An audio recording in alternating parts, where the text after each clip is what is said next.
bersyukur kepada Allah Subhanahu wa Ta'ala yang telah memberikan nikmat kepada kita sehingga kita dapat bersilaturahmi melalui virtual.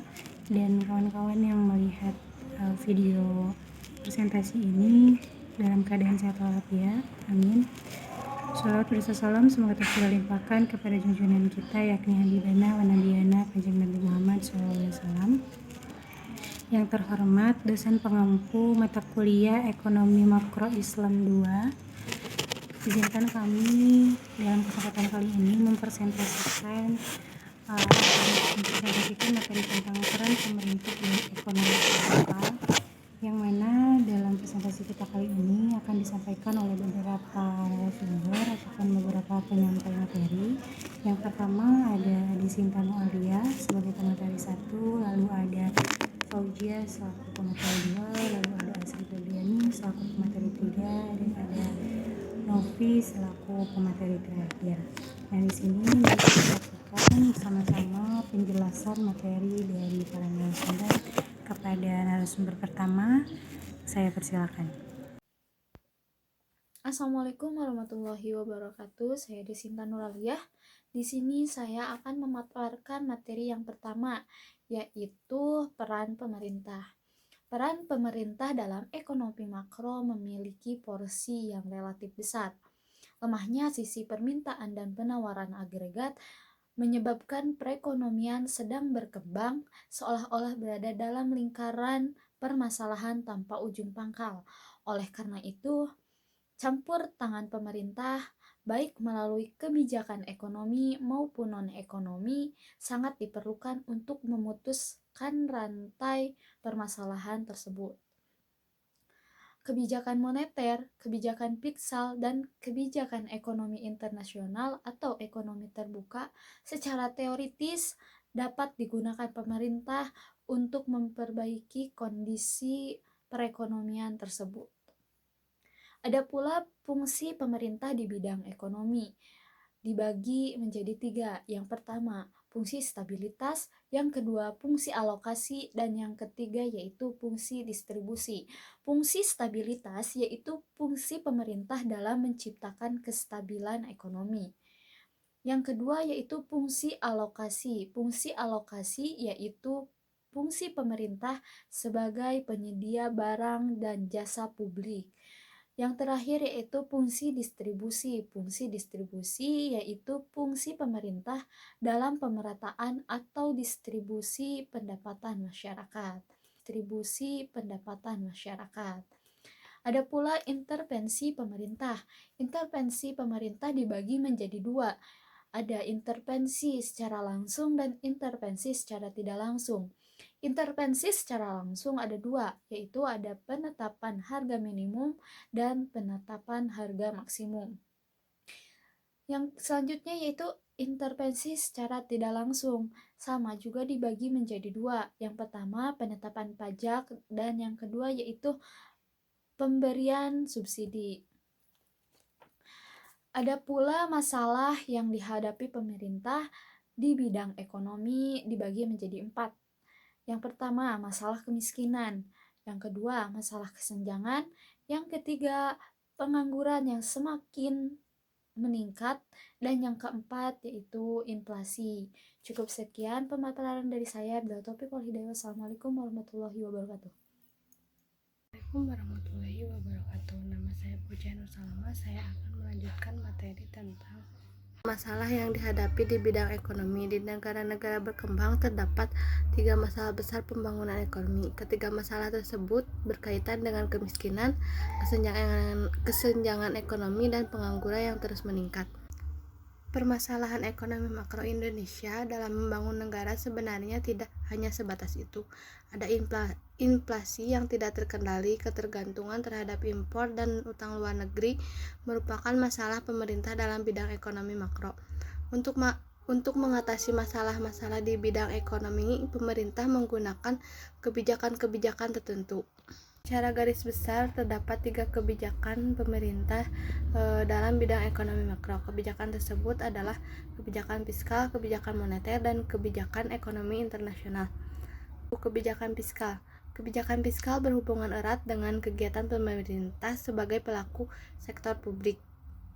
Kebijakan fiskal dalam penerimaan pemerintah dianggap sebagai suatu cara untuk mengatur mobilisasi dana domestik dengan instrumen utamanya pajak dan pengeluaran pemerintah. Kebijakan moneter adalah kebijakan ekonomi yang digunakan Bank Indonesia sebagai otoritas moneter untuk mengendalikan atau mengarahkan perekonomian pada kondisi yang lebih baik atau yang diinginkan dengan mengatur jumlah uang yang beredar dan tingkat suku bunga. Kebijakan moneter tujuan utamanya adalah mengendalikan jumlah uang yang beredar dengan instrumen pasar terbuka, kebijakan suku bunga, dan rasio cadangan wajib.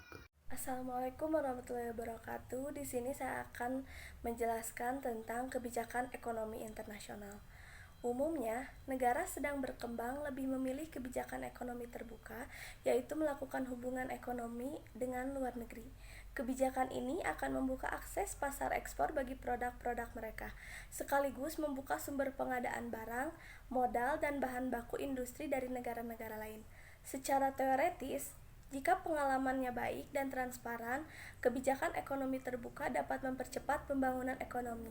Kebijakan perdagangan internasional terdiri atas kebijakan promosi ekspor, kebijakan substitusi impor, dan kebijakan proteksi industri. Nah, yang pertama ada kebijakan promosi ekspor. Selain menghasilkan devisa, kebijakan promosi ekspor dapat melatih dan meningkatkan daya saing atau produktivitas para pelaku ekonomi domestik.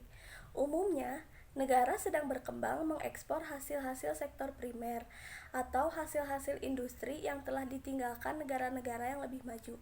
Thailand misalnya, sangat terkenal sebagai negara yang mampu menghasilkan devisa dari ekspor hasil pertanian. Sementara Indonesia memperoleh devisa yang besar dari ekspor dan tekstil. Saat ini, mereka tidak lagi menaruh perhatian pada sektor-sektor tersebut, melainkan berkonsentrasi pada industri yang padat ilmu pengetahuan, misalnya komputer dan peralatan komunikasi canggih, atau peralatan militer modern. Hal ini dikarenakan nilai tambah dari perjuangan produk-produk tersebut lebih tinggi dari yang dihasilkan industri mobil atau tekstil. Yang kedua, ada kebijakan substitusi impor. Kebijakan substitusi impor adalah kebijakan atau memproduksi barang-barang yang diimpor. Tujuan utamanya adalah penghematan devisa. Di Indonesia, pengembangan industri tekstil pada awalnya adalah substitusi impor. Jika tahap substitusi impor terlampaui, biasanya untuk tahap selanjutnya menempuh strategi promosi ekspor. Yang ketiga, ada kebijakan proteksi industri. Kebijakan proteksi industri umumnya bersifat sementara, sebab tujuannya untuk melindungi industri yang baru berkembang, sampai mereka mampu bersaing. Jika industri tersebut sudah berkembang, maka perlindungan tersebut dicabut. Perlindungan yang diberikan biasanya adalah pengenaan tarif dan atau pemberian kuota untuk barang-barang produk negara lain yang boleh masuk ke pasar domestik. Terima kasih. Assalamualaikum warahmatullahi wabarakatuh. Saya Novi Nabila akan menjelaskan tentang perekonomian terbuka. Perekonomian terbuka adalah sebuah perekonomian yang berinteraksi secara bebas dengan perekonomian lain di seluruh dunia. Dalam perekonomian terbuka mulai diberlakukan di semua negara. Sebuah negara yang menganut pandangan perekonomian terbuka apabila terjadi interaksi dengan sektor luar negeri yang ditandai dengan adanya mekanisme ekspor dan impor.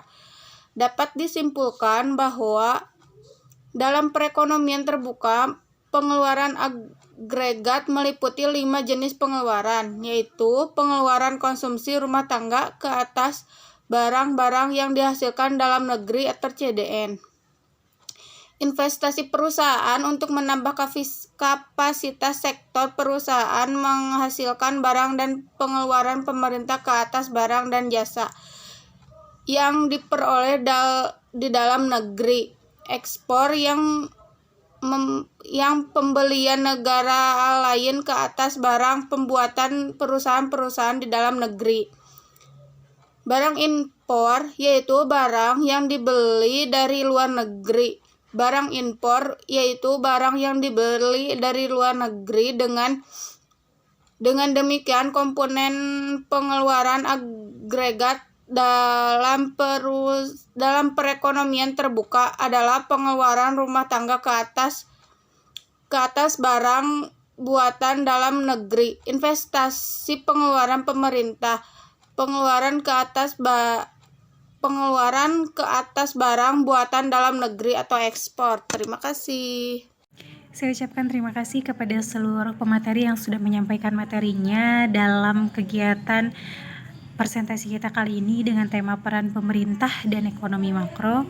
Nah, saya mengambil kesimpulan bahwasanya dengan melihat bahwasanya peran pemerintah dalam ekonomi makro ini memiliki porsi yang cukup besar, di mana pemerintah dapat berkontribusi terhadap perekonomian ini agar mencapai tujuan ataupun menjadi perbaikan terus-menerus. Nah, pemerintah dapat berkontribusi dengan kebijakan ekonomi ataupun non-ekonomi. Dengan permasalahan yang hari ini kerap ada tentang penawaran ataupun permintaan yang kemudian tak kunjung usai, maka dari itu pemerintah dapat berkontribusi dengan kebijakan-kebijakan yang dapat dikeluarkan oleh pemerintah. Ada kebijakan moneter, kebijakan fiskal, ataupun kebijakan ekonomi internasional. Kebijakan-kebijakan itu dapat menjadi salah satu upaya bagaimana kita untuk meningkatkan perekonomian ataupun ekonomi makro di Indonesia. Mungkin hanya itu yang bisa disampaikan oleh kelompok kami. Mohon maaf bila ada kesalahan. Billahi taufiq wal hidayah. Wassalamualaikum warahmatullahi wabarakatuh.